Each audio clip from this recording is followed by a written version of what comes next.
Tiago 4, do 13 ao 17. Se tiver dificuldade aí, está disponibilizado aqui também na projeção, tá bom? Escutem agora, vocês que dizem, hoje ou amanhã, iremos para a cidade tal, e lá passaremos um ano, faremos negócios, teremos lucros. Vocês não sabem o que acontecerá amanhã. O que é a vida de vocês? Vocês não passam de neblina que aparece por um instante e logo se dissipa. Em vez disso, deveriam dizer, se Deus quiser, não só viveremos, como também faremos isso ou aquilo. Agora, entretanto, vocês se orgulham das suas arrogantes pretensões. Todo orgulho semelhante a esse é mau. Portanto, aquele que sabe que deve fazer o bem e não o faz, nisso está pecando. Louvado seja Deus. Queridos, que bom que a Bíblia, ela é a palavra de Deus e é uma palavra verdadeira. Tanto é que Jesus Cristo se auto-afirma, e de maneira muito correta, que Ele é o caminho, a verdade e a vida. E como é bom ter amigos verdadeiros. Se uma pessoa tem pelo menos um amigo verdadeiro, essa pessoa tem um tesouro. Porque amigos verdadeiros falam a verdade. Se o amigo é verdadeiro, ele fala a verdade. E a verdade nem sempre é gostosa de se ouvir. Pelo contrário, geralmente nós não queremos ouvir a verdade. A gente diz que quer, mas não quer. Ninguém quer ouvir que o corte de cabelo ficou feio, né? Que a cor que pintou o cabelo ficou feia, que o carro que comprou não é bonito, que o investimento que fez não foi o mais sábio. Ou seja, nós não gostamos muito de ouvir a verdade. Nós geralmente gostamos mais de sermos o quê? Né? Bajulados, né? De ouvir que ficou lindo, que é maravilhoso, né? Mais ou menos por aí.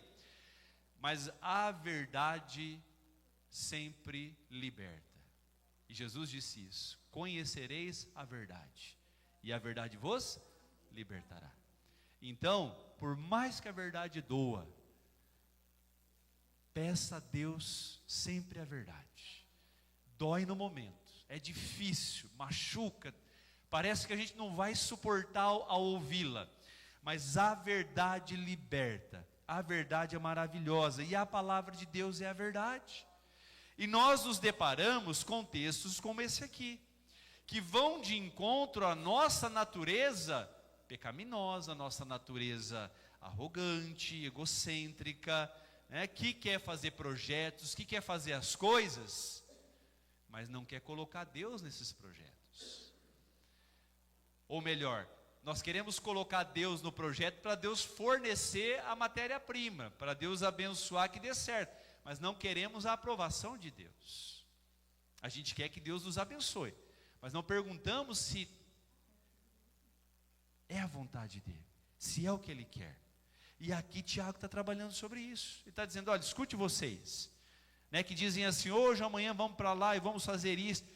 E quantas vezes a gente faz isso? Mesmo depois de muitos anos de crentes, de igreja, nós fazemos planos, tomamos decisões, resolvemos iniciar um novo projeto, e fazemos tudo o que um projeto pede, mas nos esquecemos do principal, de primeiro consultar a Deus para saber se aquele projeto é da vontade dele. A palavra projeto significa desejo, intenção de fazer ou realizar algo no futuro, um plano. Então, um projeto é uma intenção, é um desejo, é um plano. Mas homens e mulheres de Deus, ou pessoas tementes a Deus, precisam se lembrar de que todo projeto precisa passar primeiro pelo aval do Senhor. Como diz o apóstolo Paulo, o crente já não vive mais para ele, mas agora Cristo vive nele. Paulo diz assim, já não vivo mais eu, mas Cristo vive em mim. Então, a partir do momento que você entrega o controle da sua vida a Jesus, e Ele passa a ser agora Senhor e Salvador da sua vida, aquele que antes era eu na direção, eu estava na boleia, né? Eu estava lá cambiando, dirigindo, pisando na embreagem, né? Fazendo tudo, eu guiava, eu ia para onde eu queria. Jesus entrou na história, me alcançou. Agora eu passei para o lado do sapo, do carona, né? Agora eu estou aqui, à direita. Jesus assume a direção. E agora Ele vai guiar, Ele vai me dirigir. Então, não tem mais como eu projetar, eu ter intenção, ou desejar, ou fazer planos, sem que eles tenham a aprovação de Deus. Não dá. Esse plano vai fracassar. E ainda que ele dê certo para você, aos seus olhos, ele não renderá frutos bons. Porque às vezes, na teimosia, arrancando cerca no peito, na força do ódio, a gente faz. Mas custa a vida da gente. E para muitos custa a eternidade. Talvez vai custar a alma de muitos. Então isso é muito sério. Tema da mensagem dessa noite: razões pelas quais projetos fracassam. Razões pelas quais projetos fracassam. Textos como esse de Tiago é muito bom para a gente. Muito bom. São verdades que são expostas na nossa face. Para quê? Para nos dar a oportunidade de fazer as coisas do jeito certo. Por isso que a palavra de Deus é maravilhosa.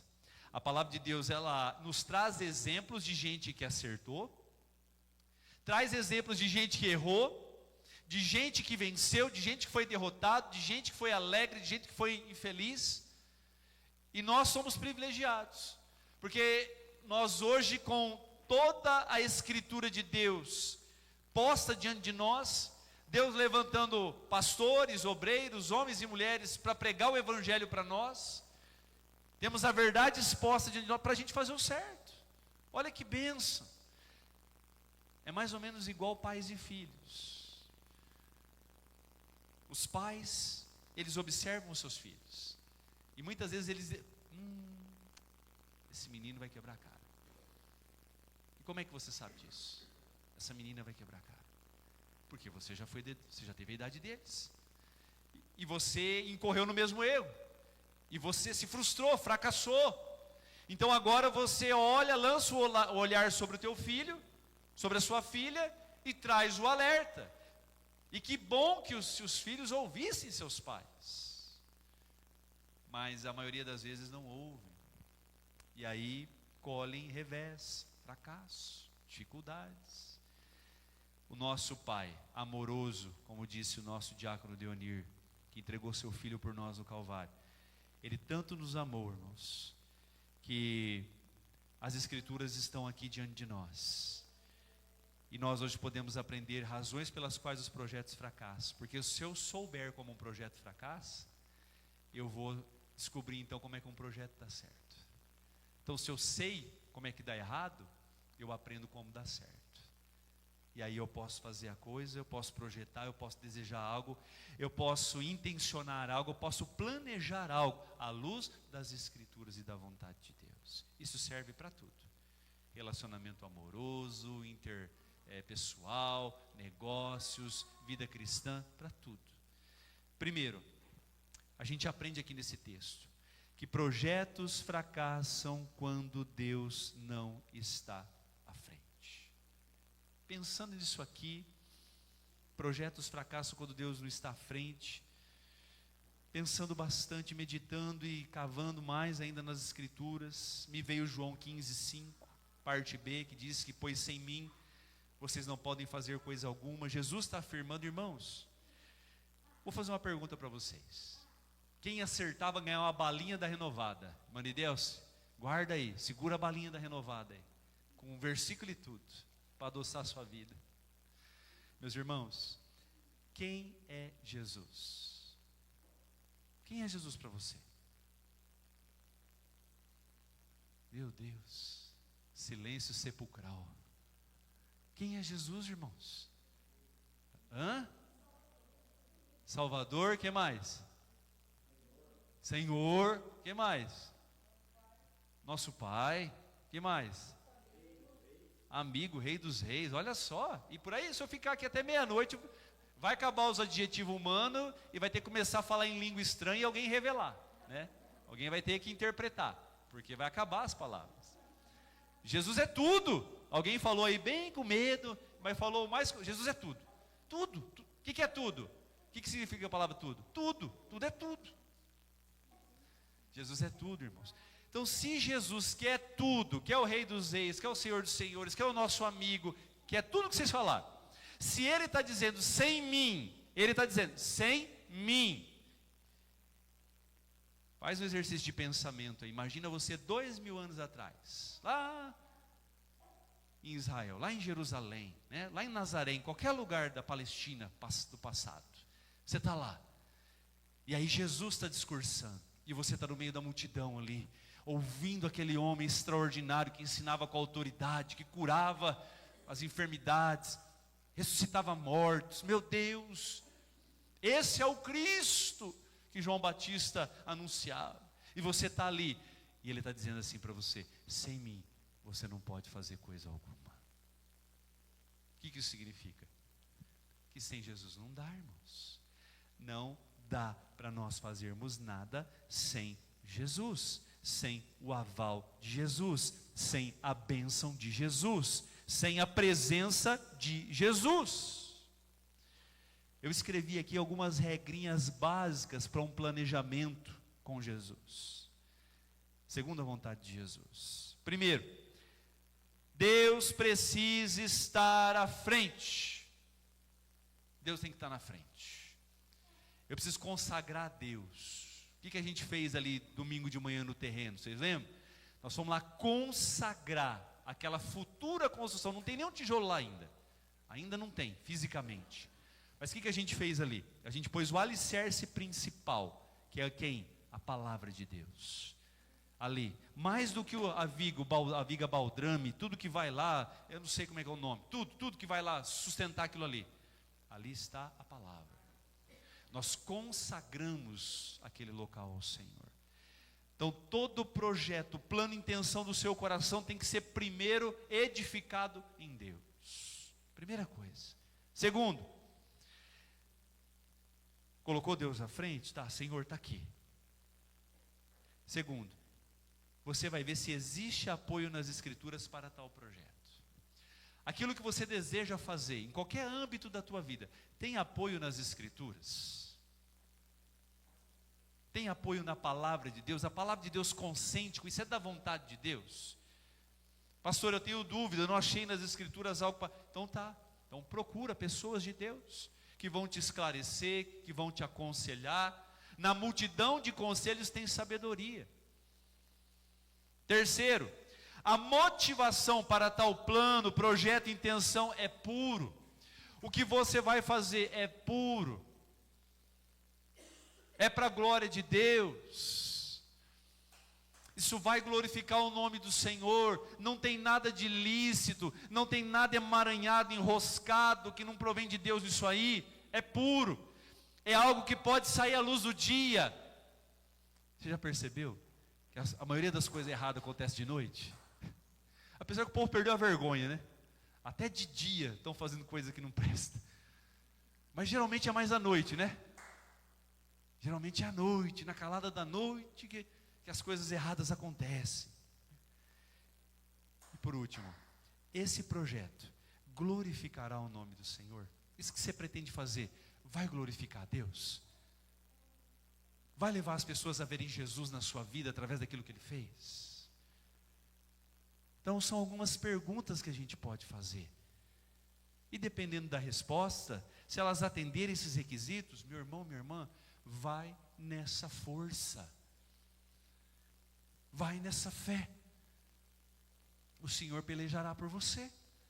Porque se tem apoio nas Escrituras, se Deus está à frente, se a motivação do projeto é pura no teu coração, e se vai glorificar a Deus, aleluia.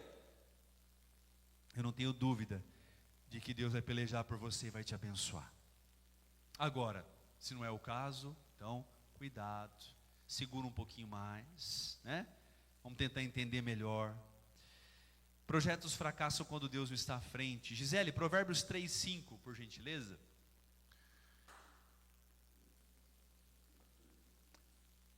Confie no Senhor de todo o seu coração e não se apoie no seu próprio entendimento. O que Salomão está dizendo assim? Confie em Deus, não confie em você. Cuidado. Você pode ter muito conhecimento na área que você trabalha, você pode ter muito conhecimento acumulado de vida, muita experiência de vida, muitos anos vividos, você pode ter tudo isso aí. Mas você tem que confiar no Senhor primeiro. Confie em Deus, duvide de você. A regra sempre é essa. Confie na palavra de Deus, duvide de você. O problema não está em Deus, Deus nunca vai errar. As escrituras nunca vão errar. Agora, você pode errar, você é ser humano. Teu coração e o meu é mau. O coração nosso é perverso. Então cuidado.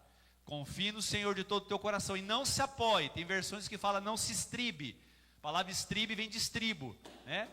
Aquela instrumento de subir no cavalo, né? Apoia o pé lá para montar em cima do cavalo. Não, cuidado. Salmos 37, 4 e 5, Gisele. Salmos 37, 4 e 5.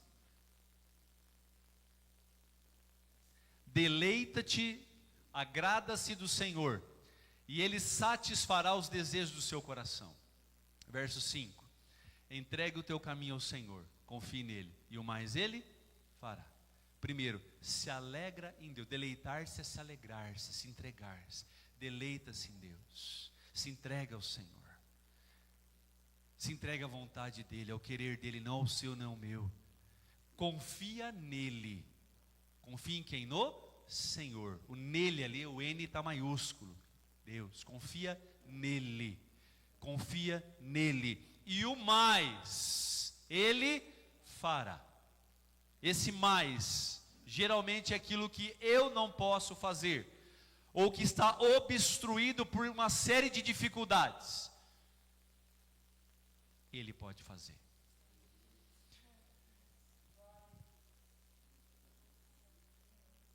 A motivação errada, irmãos. Se falta Deus, falta tudo. E a motivação errada também afasta a bênção de Deus. Provérbios 16, 18. O orgulho vem antes da destruição, o espírito altivo antes da queda. Tiago 4, 3. Quando pedem, não recebem, pois pedem por motivos errados para gastarem seus próprios prazeres. Então a gente viu aqui que projetos fracassam quando Deus não está à frente. Qual é o maior projeto que Deus deu para o homem aqui na terra? Você sabe? Vocês sabem. Eu ouvi aí bem baixinho. Quero ouvir com aquela voz mais firme, convicta. Família, não é? Aqui na terra tem um outro projeto mais lindo, maravilhoso que a família? Não tem, irmãos. Não tem. Porque se não tiver família, não tem vida. Você já pensou se a partir de hoje todos os homens e mulheres da face da terra resolvessem não casar mais ou não ter filhos? Não ter filho, não nem casar, né? Porque não precisa, para ter filho não precisa casar, né? Não à luz das escrituras, mas biologicamente, tá? Imaginar que todo mundo que pudesse ter, não quer ter filho mais. Encerrou, a partir de hoje não nasce mais ninguém. Daqui quantos anos acaba a vida na terra? Quantos anos mais ou menos, irmãos? Vamos botar aí 100 anos, né? Tá difícil de alguém chegar. Em 100 anos, irmãos, extinguiu-se a vida na terra. Então a família é o projeto mais lindo que Deus fez nesse mundo. Agora eu vou fazer uma outra pergunta para vocês. De 0 a 10, de uma forma geral, que nota vocês dão para as famílias dos dias de hoje? Como é que a família está? Eu acho que não dá a média da escola, né? Hoje deve ser 6, né? Na minha época era 5. E era uma vergonha, que ainda só passava com 5 ainda. Meu Deus, tem misericórdia. Tá baixa, não tá? Agora eu pergunto para vocês novamente. Se a família é o maior projeto de Deus na terra, e as famílias estão num processo sofrível, por que esse projeto está fracassando? Porque está faltando a presença de Deus, irmãos.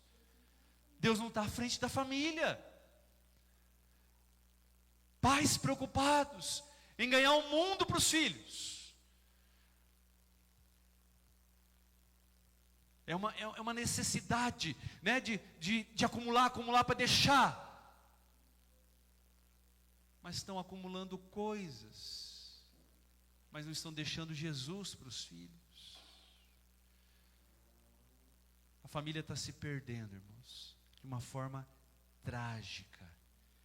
O maior projeto de Deus está se perdendo, porque Deus não está à frente. Uma pergunta aí retórica, tá? Aqui, ó, para responder no nosso coração.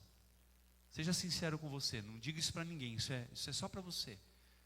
Eu perguntei a nota de uma forma geral das famílias. Que nota você daria para a tua família hoje? Tomara que seja uma boa nota. E ela será dada se realmente Jesus estiver à frente desse lar aí, for a prioridade desse lar. Mas será que está sendo? Segundo, ó, projetos fracassam quando estão em rebeldia contra Deus. Meus irmãos, nada prospera quando vai contra a vontade de Deus. Não tem jeito.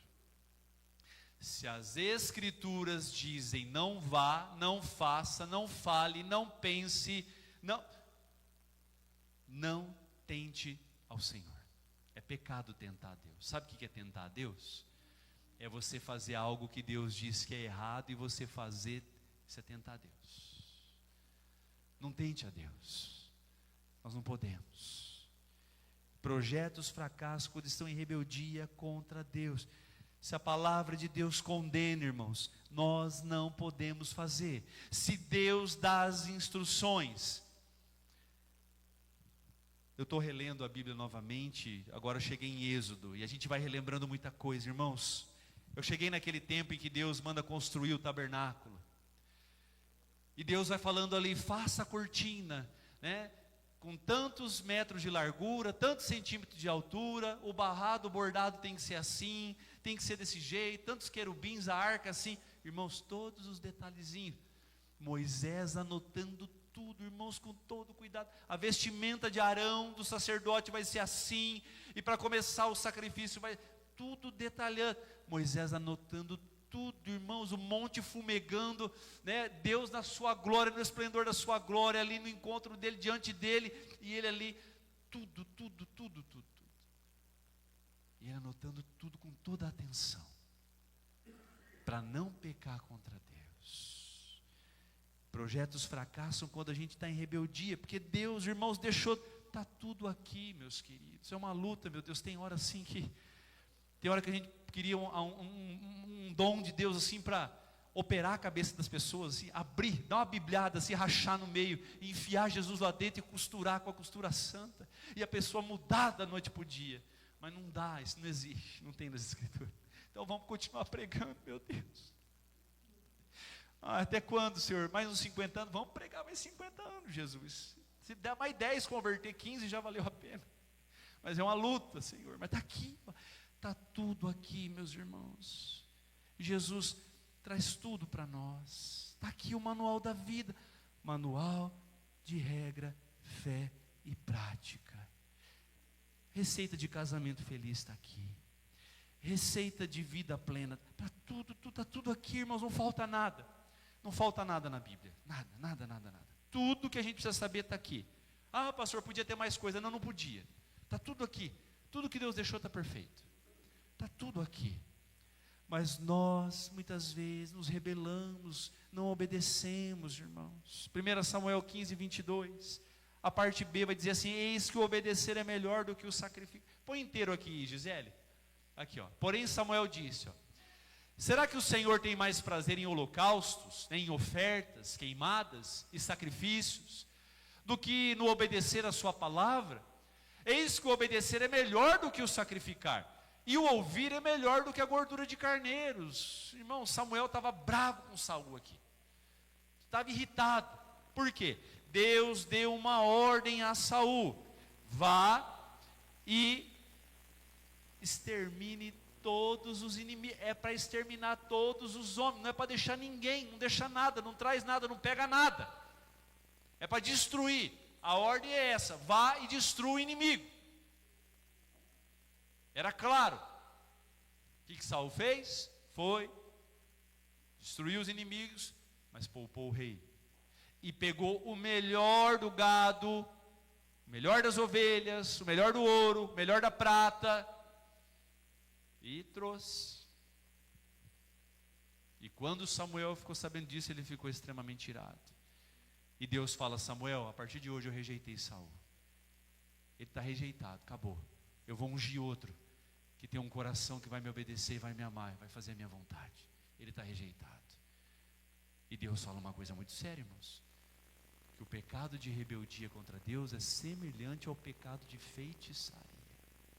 Toda pessoa que ouve o Evangelho e se opõe contra ele, não se conserta, não se corrige, fica rebelde, ele será tido, se não se arrepender, no último dia, no dia do juízo, Deus vai tratar como feiticeiro. Sabe o que é feiticeiro? Você sabe, né? É gente que faz feitiço, que sacrifica aos demônios. Isso é muito sério, coisa seríssima, irmão. Você lê o 1 Samuel 15 inteiro aqui, você chega a arrepiar. Aí Deus está dizendo aqui, ó: eu não tenho prazer que fique queimando. A minha alegria não é que se queime animais perante mim. Não é isso que me traz alegria. A minha alegria está quando o meu povo me obedece. Irmãos, a alegria do Senhor, a bênção de Deus está em nós quando nós obedecemos a palavra de Deus. E obedecer a palavra de Deus não é um peso, é uma alegria. Porque quando eu obedeço a palavra de Deus, eu sou abençoado, eu tenho paz. Mas quando eu desobedeço, irmãos, a maldição está sobre mim. Todo desobediente é maldito, carrega uma bagagem de maldição, não vai para frente, não prospera, não tem alegria, não tem paz. Toda rebelião, irmãos, é sempre contra Deus. Deus não tolera a rebeldia. Provérbios 13:13, ó: aquele que despreza a palavra morrerá, mas o que teme ao Senhor será presenteado. Olha que coisa mais linda. Deus não abençoa a gente rebelde, ó. Salmo 68:6, ó: Deus dá um lar aos solitários, liberta os presos para a prosperidade, mas os rebeldes vivem em terra seca. Conclusão desta palavra, meus queridos: consagra ao Senhor tudo o que você faz, e os teus planos serão bem sucedidos. Provérbios 16:3. Vamos ficar de pé, meus queridos. Feche os seus olhos, por favor.